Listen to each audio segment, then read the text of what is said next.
गुरुर्ब्रह्मा गुरुर्विष्णु गुरुर्देवो महेश्वरः गुरुर्साक्षात् परब्रह्म तस्मै श्री गुरुवे नमः। जय गणेश मंगलकरण मंगल में गुणधाम मंगल में मंगल करो गणपति कोटि प्रणाम। सच्चिदानंद रूपाय विश्वोत्पत्त्यादि हेतवे तापत्रे विनाशाय श्री कृष्णाय वयं नमः। आज हम आपको श्रीमद्भागवत महापुराण की 9वें स्कंद का 24वां अध्याय सुनाते हैं। सो आप सभी ध्यानपूर्वक मन को एकाग्र करते हुए शांतिपूर्वक श्रीमद्भागवत महापुराण की कथा का रसास्वादन करेंगे और धर्म लाभ प्राप्त करेंगे। विदर्भ के वंश का वर्णन आपको सुनाया जाएगा। श्री सुखदेव जी कहते हैं, परीक्षित, राजा विदर्भ की भोज्या नामक पत्नी से 3 पुत्र हुए। कुश, कृत और रोमप्रद। रोमपाद विदर्भ वंश में बहुत ही श्रेष्ठ पुरुष हुए। रोमपाद का पुत्र बब्रू, बब्रू का कृति, कृति का उसिक और उसिक का चेदी। राजन इस चेदी के वंश में से ही दमघोष एवं शिशुपाल आदि हुए। कृत का पुत्र हुआ कुंती, कुंती का दृष्टि, दृष्टि का निर्वृत्ति, निर्वृत्ति का दसार और दसार का व्योम, व्योम का जीमूत, जीमूत का विकृति, विकृति का भीमरथ, भीमरथ का नवरथ और नवरथ का दशरथ हुआ। दशरथ से शकुनी, शकुनु से करम्भी, करम्भी से देवराज, देवराज से देवछत्र, देवछत्र से मधु, मधु से कुरुवंश और कुरुवंश से अनु हुए। अनु से पुरोहोत्र, पुरोहोत्र से आयु और आयु से सातवत का जन्म हुआ। परीक्षित, सातत्व के 7 पुत्र हुए। भजमान, भजी, दिव्य, वृष्णि, देवावृद्धि, अंधक और महाभोज। भजमान की 2 पत्नियां थीं। 1 से 3 पुत्र हुए। निम्लोच्ची, किंकण और दृष्टि। दूसरी पत्नी से भी 3 पुत्र हुए। सताजित, सहस्त्राजित और आयुताजित। देवावृद्धि के पुत्र का नाम था बब्रू। देवावृद्ध और बब्रू के संबंध में ये बात कही जाती है, हमने दूर से जैसा सुन रखा है या सुन रखा था, अब वैसा ही निकट से देखते भी है। बब्रू मनुष्यों में श्रेष्ठ है और देवावृद्ध देवताओं के समान हैं। इसका कारण यह है कि बब्रू और देवावृद्ध से उपदेश लेकर 14,065 मनुष्य परम पद को प्राप्त कर चुके हैं। सातत्व के पुत्रों में महाभोज भी बड़ा धर्मात्मा था। उसी के वंश में भोजवंशी यादव हुए। परीक्षित, वृष्णि के 2 पुत्र हुए। सुमित्र और ध्वजाजित और युधाजित के शनि और अनमित्र, ये 2 पुत्र थे। अनमित्र से निम्न का जन्म हुआ, निम्न का जन्म हुआ। सत्राजित और प्रसेन नाम से प्रसिद्ध यदुवंशी निम्न के ही पुत्र थे। अनमित्र का एक और पुत्र था जिसका नाम था शनि, और शनि से ही सत्यक का जन्म हुआ। इसी सत्यक के पुत्र युयुधान थे जो सात्यकी के नाम से प्रसिद्ध हुए। सात्यकी का जय, जय का कुणी और कुणी का पुत्र युगंधर हुआ। अनमित्र के तीसरे पुत्र का नाम वृषणी था। वृषणी के 2 पुत्र हुए,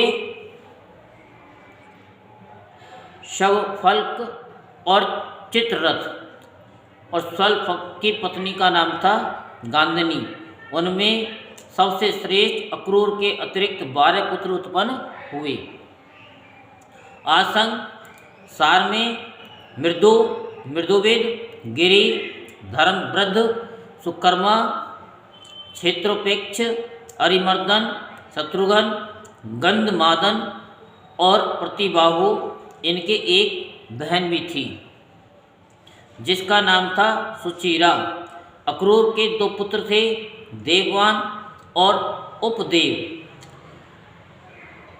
स्वफल्क के भाई चित्ररथ के पृथु, विदुरथ आदि बहुत से पुत्र हुए जो वृषणी वंशियों में श्रेष्ठ माने जाते हैं। सातवत के पुत्र अंधक के 4 पुत्र हुए, कुकुर, भाजमान, शुचि और कंबल, वरिही। उनमें कुकुर का पुत्र वहिर्णी और वहिर्णी का विलोमा, विलोमा का कपोतरोमा और कपोतरोमा का अनु हुआ। तुमरो गंधर्व के साथ अनु की बड़ी मित्रता थी।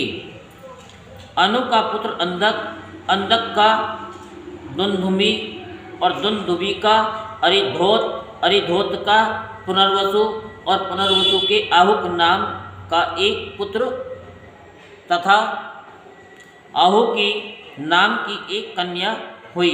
आहुक के 2 पुत्र हुए, देवक और उग्रसेन। देवक के 4 पुत्र हुए, देववान, उपदेव, सुदेव और देववर्धन। इनकी 7 बहनें भी थीं। धृत देवा, शांति देवा, उपदेवा, श्रीदेवा, देवरक्षिता, सहदेवा और देवकी।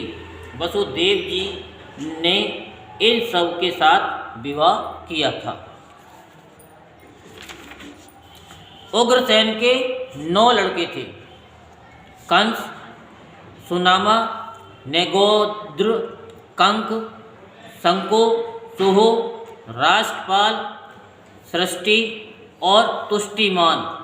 उग्रसेन के 5 कन्याएं भी थीं, कंसा, कंसवती, कंका, सुरभु और राष्ट्रपालिका। इनका विवाह देवभाग आदि वसुदेव जी के छोटे भाइयों से हुआ था। चित्ररथ के पुत्र विदुरथ से सूर, सूर से भजमान, भजमान से शनि, शनि से सामभोज और स्वामभोज से हृदिक हुए। हृदिक से 3 पुत्र हुए, देवबाहु, सत, धनवा और कृतवर्मा। देवमेढ़ के पुत्र सूर की पत्नी का नाम था मारिसा। उन्होंने उसके गर्भ से 10 निष्पाप पुत्र उत्पन्न किए। वसुदेव, देवभाग, देवसर्वा, आनक, सृंजक, श्यामक, कंक, शमी, वत्सक और व्रक, ये सब के सब बड़े पुण्यात्मा थे। वसुदेव जी के जन्म के समय देवताओं के नगारे और नौबत स्वयं ही बजने लगे, अतः वे आनक दुमदुमी भी कहलाए। वे ही भगवान श्री कृष्ण के पिता हुए। वसुदेव आदि की 5 बहनें भी थीं, कुंती, श्रुतदेवा, श्रुतकीर्ति, श्रुतसर्वा और राजादी देवी वसुदेव के पिता सूरसेन के एक मित्र थे। कुंती भोज के कोई भी संतान न थी, इसलिए सूरसेन ने उन्हें पृथा नाम की अपनी सबसे बड़ी कन्या गोद दे दी। पृथा ने दुर्वासा ऋषि को प्रसन्न करके उनसे देवताओं को बुलाने की विद्या सीख ली। एक दिन उस विद्या के प्रभाव की परीक्षा लेने के लिए पृथा ने परम पवित्र भगवान सूर्य का आवाहन किया। उसी समय भगवान सूर्य वहां आ पहुँचे। उन्हें देखकर कुंती का हृदय विस्मय से भर गया। उसने कहा, भगवान मुझे क्षमा कीजिए, मैंने तो परीक्षा करने के लिए ही इस विद्या का प्रयोग किया था। आप पधार सकते हैं। सूर्यदेव ने कहा, देवी मेरा दर्शन निष्फल नहीं हो सकता, इसलिए हे सुंदरी, अब मैं तुम्हें एक पुत्र उत्पन्न करना चाहता हूँ। हाँ, अवश्य ही तुम्हारी योनि दूषित न हो, इसका उपाय मैं कर दूंगा। ये कहकर भगवान सूर्य ने गर्भ स्थापित कर दिया और इसके बाद वे स्वर्ग चले गए। उसी समय उससे एक बड़ा सुंदर एवं तेजस्वी शिशु उत्पन्न हुआ। वे देखने में दूसरे सूर्य के समान जान पड़ता था। पृथा लोक निंदा से डर गई, इसलिए उसने बड़े दुख से उस बालक को नदी के जल में छोड़ दिया। परीक्षित, उसी पृथा का विवाह तुम्हारे परदादा पांडु से हुआ था, जो वास्तव में बड़े सच्चे वीर थे। परीक्षित, पृथा की छोटी बहन श्रुतदेवा का विवाह करुष देश के अधिपति ब्रजशर्मा से हुआ था। उसके गर्भ से दंतवक्त्र का जन्म हुआ। ये बड़ी दंतवक्त्र हैं, जो पूर्व जन्म में संकादि ऋषियों के शाप से हिरण्याक्ष हुआ था। कई देश के राजा दृष्टकेतु ने श्रुतकीर्ति से विवाह किया था। उससे संतर्धन आदि 5 कई राजकुमार हुए। राजा देवी का विवाह जयसेन से हुआ था। उसके 2 पुत्र हुए, बिंद और अनुबिंद। वे दोनों ही अवंती के राजा हुए। चेदीराज दमघोष ने श्रुतशर्वा का पाणी ग्रहण किया। उसका पुत्र था शिशुपाल, जिसका वर्णन मैं पहले सप्तम स्कंद में कर चुका हूँ। वसुदेव जी के भाइयों में से देवभाग की पत्नी कंसा के गर्भ से 2 पुत्र हुए, चित्रकेतु और बृहदवल। देवशर्वा की पत्नी कंसवती से सुबीर और इशुमान नाम के 2 पुत्र हुए। आनक की पत्नी कंका के गर्भ से भी 2 पुत्र हुए, सत्यजित और पुरोजित। संजय ने अपनी पत्नी राष्ट्रपालिका के गर्भ से वृष और दुर्मर्शन आदि कई पुत्र उत्पन्न किए। इसी प्रकार श्यामक ने सूरभूमि नाम की पत्नी से हरिकेश और हिरणाक्ष नामक 2 पुत्र उत्पन्न किए। मित्रकेशी अप्सरा के गर्भ से वत्सक के भी ब्रक आदि कई पुत्र हुए। ब्रक ने दुर्वाक्षी के गर्भ से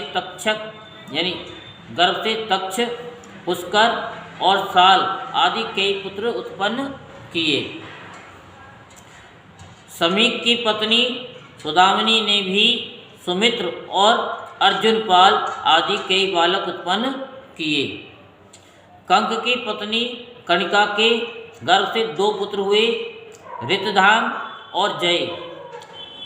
आनक दुंदुभि वासुदेव जी की पौरवी, रोहिणी, भद्रा, मदिरा, रोचना, इला और देवकी आदि बहुत सी पत्नियां थीं। रोहिणी के गर्भ से वसुदेव जी के बलराम, गद, सारण, दुर्मद, विपुल, ध्रुव और कृत आदि पुत्र हुए थे। पौरकी यानी पौरवी के गर्भ से उनके 12 पुत्र हुए। भूत, सुभ्रद, भद्रवाह, दुर्मद और भद्र आदि नंद, उपनंद, कृत, सूर आदि मद्रा के गर्भ से उत्पन्न हुए थे। कौशल्या ने एक ही वंश उजागर पुत्र उत्पन्न किया था। उसका नाम था केशी। उसने रोचना से हस्त और हेमांगद आदि तथा इला से उर्वल्क आदि प्रधान यदुवंशी पुत्रों को जन्म दिया। परीक्षित वसुदेव जी के धृत देवा के गर्भ से विप्रष्ट नाम का एक ही पुत्र हुआ और शांति देवा से श्रम और प्रतिश्रुत आदि कई पुत्र हुए। उपद्रवा के पुत्र कल्पवर्ष आदि 10 राजा हुए और श्री देवा के वसु, हंस, सुवंश आदि 6 पुत्र हुए। देवरक्षिता के गर्भ से गद आदि 9 पुत्र हुए तथा जैसे स्वयं धर्म ने 8 वसुओं को उत्पन्न किया था, वैसे ही वसुदेव जी ने सहदेवा के गर्भ से पुरु, विश्रुत आदि 8 पुत्र उत्पन्न किए। परम उदार वसुदेव जी ने देवकी के गर्भ से भी 8 पुत्र उत्पन्न किए, जिनमें 7 के नाम हैं कीर्तिमान, सुसैन, भद्रसेन, ऋजु, संवर्धन, भद्र और शेषावतार श्री बलराम जी। उन दोनों के 8वें पुत्र स्वयं श्री भगवान ही थे। परीक्षित, तुम्हारी परम सौभाग्यवती दादी सुभद्रा भी देवकी जी की ही कन्या थी। जब जब संसार में धर्म का ह्रास और पाप की वृद्धि होती है, तब तब सर्वशक्तिमान भगवान श्री हरि अवतार ग्रहण करते हैं। परीक्षित, भगवान सबके दृष्टा और वास्तव में असंग आत्मा ही है। इसीलिए उनकी आत्म स्वरूपिणी योग माया के अतिरिक्त इनके जन्म अथवा कर्म का और कोई भी कारण नहीं है। उनकी माया का विलास ही जीव के जन्म, जीवन और मृत्यु का कारण है और उनका अनुग्रह ही माया को अलग करके आत्म स्वरूप को प्राप्त करने वाला है। जब असुरों ने राजाओं का वेश धारण कर लिया और कई अक्षौणी सेना इकट्ठी करके वे सारी पृथ्वी को रोदने लगे, तब पृथ्वी का भार उतारने के लिए भगवान मधुसूदन बलराम जी के साथ अवतीर्ण हुए। उन्होंने ऐसी ऐसी लीलाएं की जिनके संबंध में बड़े बड़े देवता मन से अनुमान भी नहीं कर सकते। शरीर से करने की तो बात तो अलग ही रही, पृथ्वी का भार भी तो उतरा ही, साथ ही कलयुग में पैदा होने वाले भक्तों पर अनुग्रह करने के लिए भगवान ने ऐसे परम पवित्र यश का विस्तार किया, जिसका गान और श्रवण करने से ही उनके दुख, शोक और अज्ञान सब के सब नष्ट हो जाएंगे। उनका यश क्या है? लोगों को पवित्र करने वाला श्रेष्ठ तीर्थ है। संतों के कानों के लिए तो वह साक्षात अमृत ही है।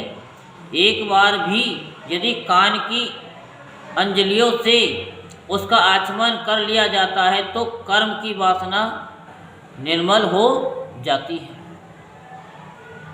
परीक्षित, भोज, वृष्णि, अंधक, मधु, सूरसेन, दसार, कुरु, संजय और पांडुवंशी वेद निरंतर भगवान की लीलाओं की आदरपूर्वक सराहना करते रहते हैं।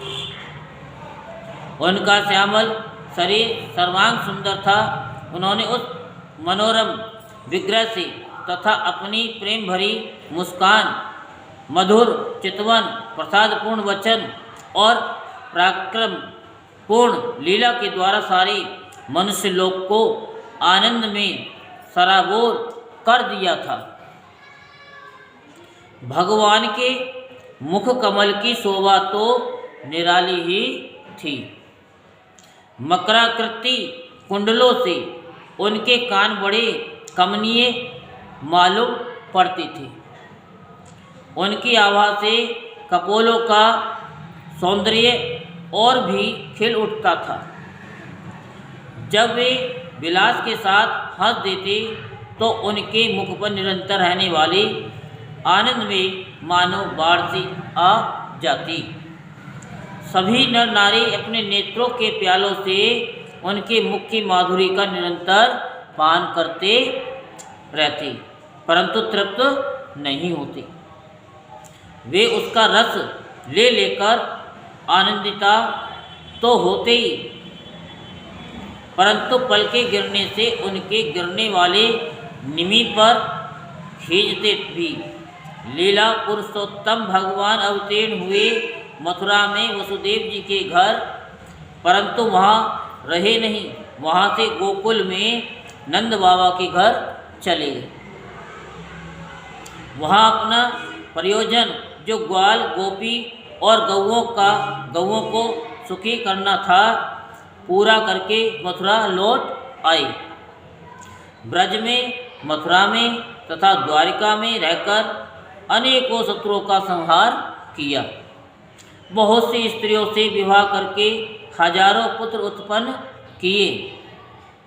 साथ ही लोगों में अपने स्वरूप का साक्षात्कार कराने वाली अपनी वाणी स्वरूप श्रुति की मर्यादा स्थापित करने के लिए अनेक यज्ञों के द्वारा स्वयं अपना ही यजन किया। कौरव और पांडवों के बीच उत्पन्न हुए आपस के कलह से उन्होंने पृथ्वी का बहुत सा भार हल्का कर दिया तथा युद्ध में अपनी दृष्टि से ही राजाओं की बहुत सी अक्षौणियों को ध्वंस करके संसार में अर्जुन की जीत का डंका पिटवा दिया। फिर उद्धव को आत्म तत्व का उपदेश किया और इसके बाद वे अपने परम धाम को सिधार गए। यही श्रीमद् भागवत महापुराण के 9वें स्कंद का 24वां अध्याय संपूर्ण होता है। बोल वृंदावन बिहारी लाल की जय, बोल बाके बिहारी लाल की जय। जय जय श्री राधेश्याम, जय जय श्री राधेश्याम, जय जय श्री राधे।